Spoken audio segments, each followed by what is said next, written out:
अस्सलाम वालेकुम फ्रेंड। कभी कभी हमारे पास ऐसा गाड़ी आता है जिसका फॉल्ट ज़रा सा होता है लेकिन उसको पकड़ने में बहुत टाइम चला जाता है। तो आज एक गाड़ी आया है हमारे पास, इसका क्या फॉल्ट है आप लोगों को दिखाऊंगा।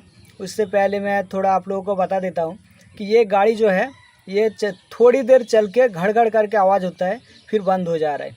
ठीक है, थोड़ा देर चल रहा है, ऐसे में ज़्यादा बंद होकर भी ऐसे पूरा बंद नहीं हो जाता है, थोड़ी देर बंद होकर रुकता है फिर चलता है गाड़ी। तो मैं सोचा कि पहले इसका सेंसर का फॉल्ट होगा, तो सेंसर को इसको बदली करके देखा, सेंसर का फॉल्ट नहीं है। तो सेंसर चेक करके भी देखा था तो उसमें कोई फॉल्ट नहीं था, फिर भी मैं बदली करके दिया था, तभी भी ठीक नहीं हुआ वो। उसके बाद जो इसका कंट्रोलर है उसको भी मैं चेक करके देखा तो तभी भी कंट्रोलर का भी फॉल्ट नहीं है इसका। तो मोटर को मैं खोल के एक बार इसको चेक किया कि इसका जो मोटर है वो शॉर्ट है क्या, वो चेक किया, तब इसका जो मेन ऐसा बंद होने का कारण समझ में आया। ठीक है, तो चलिए आप लोगों को मैं दिखा भी देता हूँ। तो इससे पहले कि मेरे चैनल को अभी तक सब्सक्राइब नहीं किया तो चैनल को सब्सक्राइब कर लीजिए और बगल में जो घंटी का बटन है उसको दबा के ऑल नोटिफिकेशन को ओके कर दीजिए। और वीडियो अच्छा लगे तो एक लाइक कीजिएगा और अपने दोस्तों के साथ शेयर भी कीजिएगा। ठीक है, तो चलिए आप लोगों को दिखा देता हूँ मैं।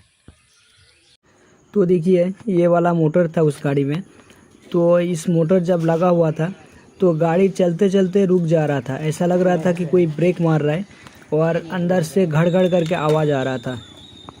तो पहले तो हमने इसका जो सेंसर, कंट्रोलर, उसके बाद मोटर सब कुछ चेक किया तो किसी में फॉल्ट नहीं दिखा। इसका कंट्रोलर को नया लगा के देखा तभी भी ऐसा ही हो रहा था जैसे पहले हो रहा था। फिर इसका मोटर का जो सेंसर है उसको चेक किया तो सेंसर सही था, फिर भी इसको बदली करके दिया, फिर भी वैसा ही हो रहा था। तो फिर सोचा कि क्यों ना इसका एक बार टेस्ट करके देख लेते हैं कि ये शॉर्ट है क्या। तो देखिए इसमें एक जो मोटा वाला वायर है उसमें एक फ्रॉग को लगाया और एक फ्रॉग को देखिए मोटर पे लगाया, तो यहाँ पे आपको शॉर्ट दिखा रहा है। तो ऐसा अगर शॉर्ट होगा मोटर तो वो चलेगा नहीं, मोटर चलते चलते रुक जाएगा। ठीक है, आपका मोटर अगर इस तरह से शॉर्ट होता है तो वो मोटर चलेगा नहीं। तो अगर ऐसा कभी होता है आपको तो खोल के देखना पड़ेगा कि अंदर किस चीज़ के लिए शॉर्टिंग है। तो देखिए यहाँ पे आवाज़ भी आप लोगों को सुनाई दे रहा होगा और यहाँ पे मल्टीमीटर के देखिए बीप बजर राउंड पे दिया हुआ है मल्टीमीटर को, तो वहाँ पे बीप की आवाज़ आ रहा है।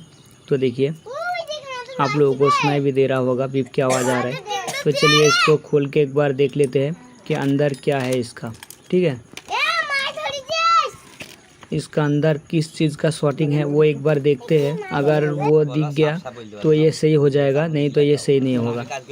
तो देखिए यहाँ पे कॉइन जो है इसका, फिर भी कॉइन अच्छा है इसका, कहीं पे थोड़ा जला हुआ है। तो इस साइड पे देखिए जहाँ पे रबर है उसके साइड पे थोड़ा जला हुआ है, लगता है कि ये उसका जो पेपर है वाइंडिंग पेपर वो जल के इसका जो कॉइन है वो बॉडी के साथ अटैच हो गया। ठीक है, जो कॉपर का वायर है वो बॉडी के साथ अटैच हो गया होगा, इसके वजह से शॉर्टिंग दिखा रहा है। तो अगर मैल वगैरह कुछ घुस जाता है अंदर तो शॉर्टिंग होता है, तो वॉश करने से वो ठीक हो जाता है।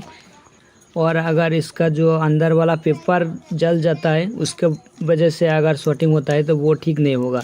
तो आपको क्या करना पड़ेगा कि उसको खोल के नया वाइंडिंग करना पड़ेगा, नहीं तो आपका जो मोटर है वो सही नहीं होगा। तो इसको भी वॉश करके भी एक बार देखा तो सही नहीं हुआ, तो इसको क्या करना पड़ेगा, नया वाइंडिंग करना पड़ेगा इसमें, फिर जो ये मोटर है वो ठीक होगा। ठीक है, तो अगर कभी ऐसा फॉल्ट आपका आता है तो इस तरह से मोटर को भी एक बार चेक कर लेना, ताकि अगर मोटर में शॉर्टिंग रहेगा तो वो गाड़ी चलेगा नहीं, थोड़ा देर चल के फिर रुक जाएगा। ठीक है, ऐसा होगा। तो मेरे चैनल को अभी तक सब्सक्राइब नहीं किया तो चैनल को सब्सक्राइब कर लीजिए, बगल में जो घंटी का बटन है उसको दबा के ऑल नोटिफिकेशन को ओके कर दीजिए और अपने दोस्तों के साथ भी शेयर कीजिए और वीडियो को एक लाइक कीजिए।